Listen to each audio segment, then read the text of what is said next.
आपने फ्यूचर पर based sci-fi फिल्में देखी होंगी, जिनमें हम देखते हैं कि अर्थ को रोबोट्स कंट्रोल कर रहे हैं। इवन वर्ल्ड में कई कंट्रीज तो ऐसी भी हैं जहां ऑलरेडी रोबोट्स ह्यूमंस को रिप्लेस करने लग गए और रोबोटिक्स की ये टेक्नोलॉजी काम करती है एआई पर, यानी आर्टिफिशियल इंटेलिजेंस। लॉकडाउन के दौरान आप में से कई लोगों ने ऑनलाइन एग्जाम दिए होंगे, जिसमें स्क्रीन लॉक्ड हो जाती है। अब सिस्टम पर कोई और टैब ओपन नहीं कर सकते। वहीं कैमरा आपके मूवमेंट पर नजर रखता है और जैसे ही स्क्रीन पर एक से ज्यादा लोग दिखने लगते हैं या फिर आपके फेस की मूवमेंट ज्यादा होने लगती है तो आपको वार्निंग मिलती है। यही है आर्टिफिशियल इंटेलिजेंस। आर्टिफिशियल इंटेलिजेंस का मतलब होता है किसी टेक्नोलॉजी को आर्टिफिशियल माइंड देना। अब आर्टिफिशियल माइंड से होता क्या है कि जो कमांड या फिर एक्शन भी इसमें फीड किए जाते हैं ये उन्हें याद रखता है और फ्यूचर में दोबारा ऐसी कोई कमांड लेने पर रिएक्ट करता है। जैसे जब बच्चा छोटा होता है तो उसे आ ई करके बोलना सिखाया जाता है। उसे किसी जगह के बारे में बताने के लिए वहाँ घूमने ले जाया जाता है, जिससे बच्चे के दिमाग में उस शब्द और उस जगह का एक डेटा तैयार होता है। ठीक उसी तरह आर्टिफिशियल इंटेलिजेंस में जितना ज्यादा डाटा फीड किया जाता है वो उतनी बेहतर होती जाती है। जैसे चाइना के स्कूल्स में ऐसे कैमरे लगवाए गए हैं जो क्लास में लास्ट बेंच पर बैठे बच्चे तक के एक्शन को नोट करते हैं और अगर बच्चा क्लास में ध्यान नहीं दे रहा है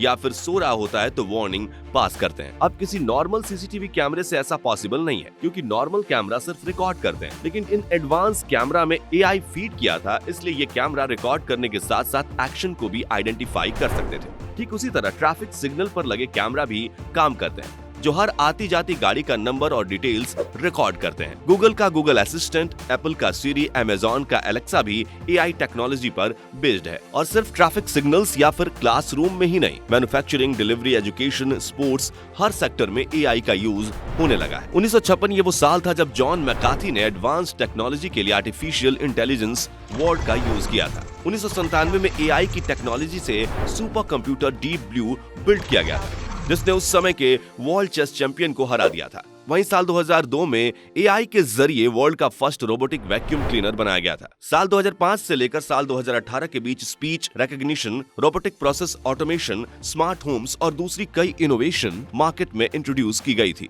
जो आर्टिफिशियल इंटेलिजेंस पर बेस्ड है। साल 2020 में चाइनीज मल्टीनेशनल कंपनी बाइडू ने कोविड वैक्सीन को बनाने के लिए linear fold AI algorithm release की थी, जो वायरस के आरएनए सीक्वेंस को सिर्फ 27 सेकंड में बता सकती थी, जो किसी भी और मेथड से 120 टाइम्स ज्यादा तेज था। एआई अभी शुरुआती स्टेज में है, लेकिन फ्यूचर में ये ह्यूमंस की तरह लर्निंग, रिएक्ट करना और डिसीजन लेना भी सीख जाएगी, जिसके लिए अभी से कमांड की जरूरत पड़ती है।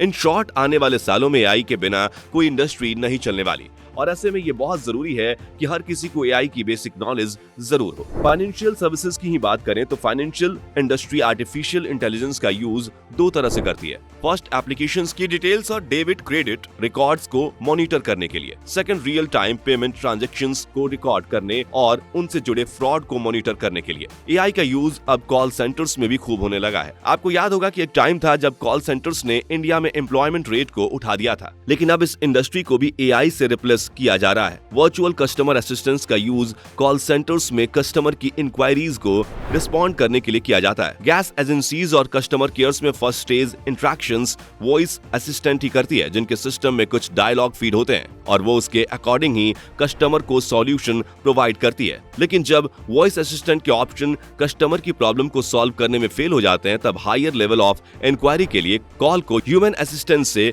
कनेक्ट किया जाता है। एआई की इंपॉर्टेंस को समझते हुए फेसबुक ने अपनी कंपनी का नाम बदलकर मेटा रख दिया है। मार्क जुकरबर्ग की कंपनी मेटावर्स पर काम कर रही है, जो यूजर्स के लिए 3D वर्चुअल वर्ल्ड क्रिएट करेगा, जिसके जरिए एक जगह पे बैठे लोग दुनिया के किसी भी जगह का एक्सपीरियंस कर पाएंगे और ये सब एआई के जरिए ही पॉसिबल हो पाएगा, जिसका मतलब ये है कि आने वाले टाइम में मैक्सिमम जॉब अपॉर्चुनिटीज भी इसी फील्ड में क्रिएट होगी। वॉल स्ट्रीट जर्नल के एक रिपोर्ट के मुताबिक 2030 तक वर्ल्ड वाइड टेक्नोलॉजी की 3 वेव्स आएंगी। फर्स्ट वेव अर्ली 2030 में आएगी, इसे एल्गोरिथमिक कहा जाएगा। इस दौरान 3% ह्यूमन जॉब्स को मशीन पूरी तरह से रिप्लेस कर देंगी। लेट 2030 में ऑगमेंटेशन और फिर 2030 से ऑटोनॉमी फेज शुरू होगा। टेक्नोलॉजी के थर्ड फेज तक 30% ह्यूमन जॉब्स पूरी तरह से एआई मशीन बेस्ड हो जाएंगी। और इस दौरान वही लोग सरवाइव कर पाएंगे जिन्हें एआई की नॉलेज होगी और एआई की फील्ड में वर्क कर रहे होंगे। यानी यही वजह है कि data science, digital marketing, data analyst, software developer जैसी इंडस्ट्री तेजी से ग्रो कर रही है। वैसे आपको क्या लगता है, आर्टिफिशियल इंटेलिजेंस का बढ़ता यूज क्या सच में यूजफुल होगा या फिर ये फ्यूचर में ह्यूमंस के लिए प्रॉब्लम बन सकता है? अपना ओपिनियन कमेंट बॉक्स में शेयर करें और वीडियो पसंद आया हो तो लाइक शेयर करना मत भूलिएगा।